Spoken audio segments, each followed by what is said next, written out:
And I've talked to this incredible man a couple of times on the air before. I am stunned every time I hear his voice. I cannot believe my lucky stars. Joining us is Ray Bradbury. He is a storyteller without peer. He is a poet of the possible and indisputably one of America's most beloved authors. In a much celebrated literary career that has spanned 6 decades, he has produced an astonishing body of work, unforgettable novels, including Fahrenheit 451, Something This Wicked This Way Comes, The Martian Chronicles, essays, theatrical works, screenplays, teleplays, The Illustrated Man, Dandelion Wine, The October Country, current book out, Bradbury Stories, 100 of his most celebrated tales, and now also a very important authorized biography called The Bradbury Chronicles by Sam Weller. Joining us, my all-time hero, author, Renaissance man, Ray Bradbury. Mr. Bradbury, welcome to the Tammy Show, sir. Oh, God bless you. After all that, I think I'll go lie down. You are, not only are you clearly one of the most important authors in this nation's history, sir, but you have a wonderful sense of humor. You are a joy to speak with, and I'm honored every time you say yes when I ask you to come onto this program. Now, in addition to the new biography that's out, you're going to be at the Los Angeles Times Festival of Books next Saturday, so people can actually meet you. Isn't that right? That's correct, yes. At 12 o'clock at Ackerman Auditorium. And it's a panel, and what's great is you'll be speaking to the audience, and then will you be signing some books? Are you going to indulge in that a little bit? Yes, I'm going to be at a booth there, and I'll announce the number of the booth and the location that day. Well, that's terrific. Now, sir, this biography that is out, you authorized it, and you were very involved in its writing. Are you happy with the result of the Bradbury Chronicles, this biography? Oh, it's an incredible job. Sam Weller came to the coast 5 years ago, and we began to talk, and after I'd seen him 2 or 3 times, I realized I was talking to myself. He was my son. He was the same person I was at his age. So I gave him permission to write the book, and he took 4 years. He came to the coast every 2 weeks for 4 years, and the final result is fantastic. Well, it's doing very well. I notice on Amazon it is selling extremely well, and it's got a great picture of you on the cover. And you're clearly, are you still writing every day? I know you have plays that play all the time here in the Los Angeles area. What is your writing schedule like these days? Yeah, I'm finishing work on 2 novels that I started many years ago. So I'm working on one day and the other one another day. So sometime in the next month, these 2 new novels will be finished. Thank God. Oh well, you know, I'll tell you, it is like going into a library and getting into your section, going into the bookstore. It's like going into a candy store, and I'm always hoping that there'll be something new, even though you can continue to reread your other work, whether it's the larger stories or the short stories, and it's all at every point in my life, at least, Mr. Bradbury, there's always something new to learn with the stories that you've written, and so I just end up rereading everything also, which has always been very helpful for me. Well, thank you. I also have good news. In about 10 weeks, a motion picture is coming out based on my story, A Sound of Thunder. They shot the film in Czechoslovakia during the last 2 years. They spent a lot of money, and it's turned out very well. So Sound of Thunder ought to be in theaters all over the country sometime in August.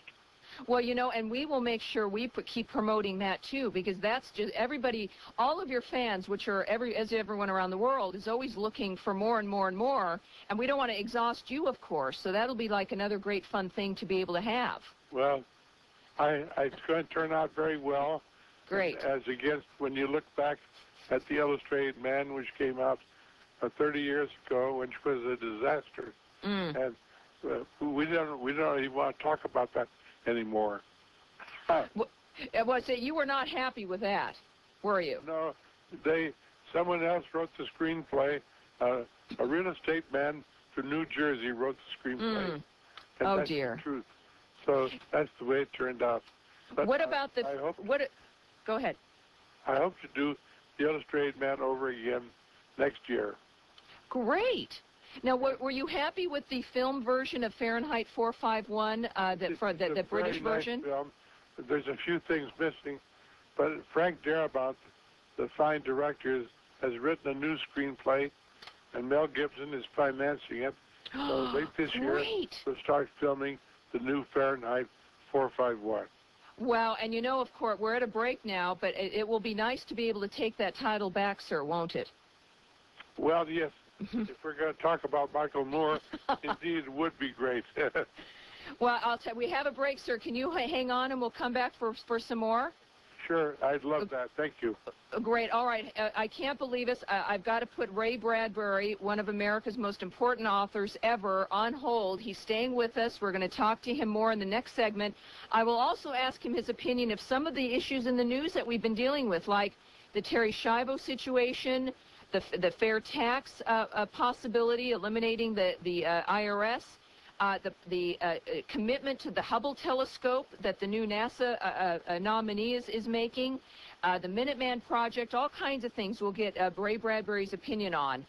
One thing that makes this nation as great as it is are thinkers, writers, and men.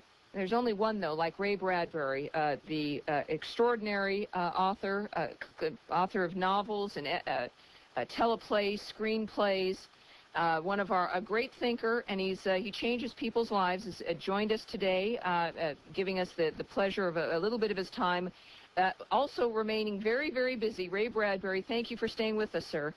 It's a great pleasure. Thank you. Now, I gave this litany of things, and in addition to your work as you write about issues of many ways morality, issues of race, issues of freedom of speech and censorship, all kinds of social issues that we're always concerned with. Do you mind if I ask you your opinion of a few issues that have been in the news lately, sir? I don't mind, please. Great. Well, talk radio especially has been swamped. In the weeks prior to this, we were dealing with the Terry Schiavo situation, the woman in Florida who was, they said, certainly brain dead or at least brain damaged, and it was an estranged husband against her biological family. Congress intervened. What was your feelings about that situation when all of that was happening? What's your take on the Schiavo situation, sir? There was too much done. It's very simple. In your case, in my case, we would all want to be put to sleep at a certain point. So that's the end all and be all of it. You know what I'd rather talk about?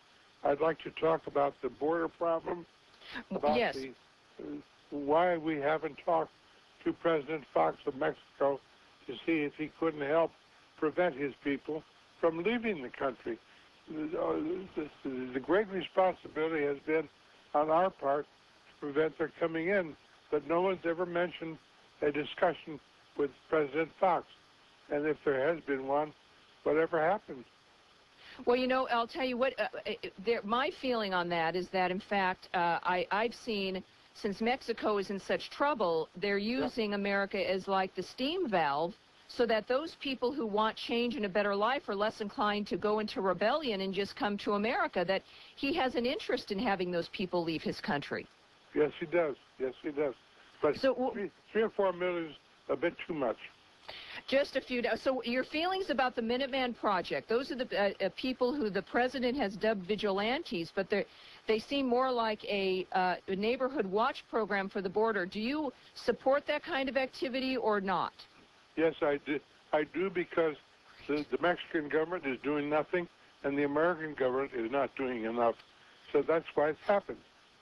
Well, I never know, sir, what your answer is going to be on some of these things, and I'm thrilled when I feel the same way, because I'm a big supporter. I'm sure those people would rather be home with their families than having to do a neighborhood watch. That's true, yes. So I think it is some of the most common sense stuff. And the last time we had mentioned before the last break, Michael Moore and his stealing of your title Fahrenheit for his film Fahrenheit 9/11.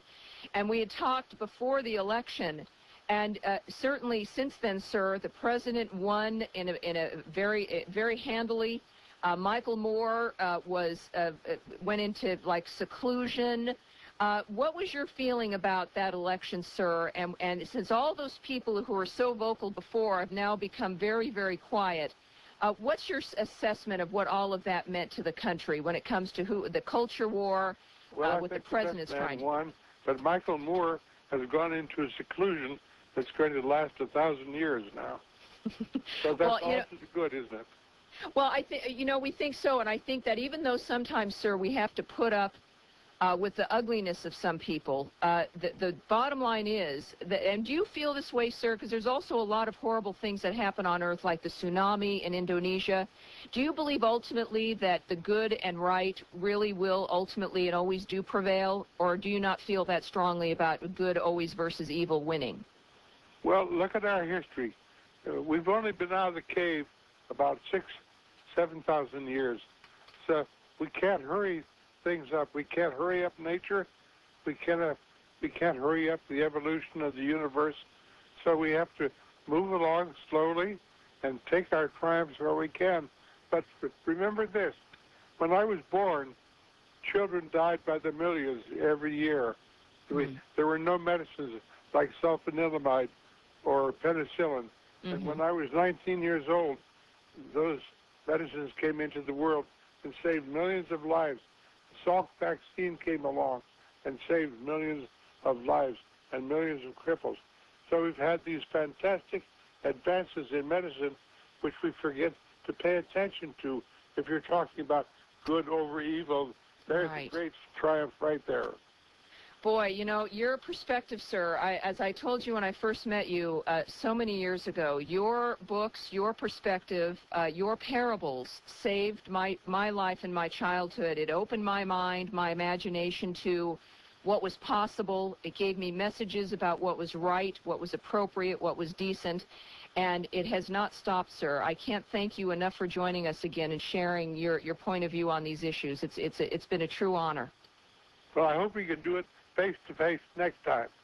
Well, hopefully, yes, and I want to do it more regularly. Can we talk to you, sir, about you coming on more regularly and giving us your opinion about what's happening in the world? Let's see if we can arrange it. I would love that. All right. Well, everyone, you've been listening to an American icon, to one of the most remarkable, if not the most important American author in this nation, I would say in this nation's history. And if you don't, you've got to start reading his work if you've not done so far. You can meet him at the Los Angeles Times Festival of Books next Saturday. I'll give you those details again when we get back. And find out more about his own life by buying his biography, The Bradbury Chronicles by Sam Weller. Ray Bradbury, thank you, sir. My name is Tammy Bruce. We'll be right back.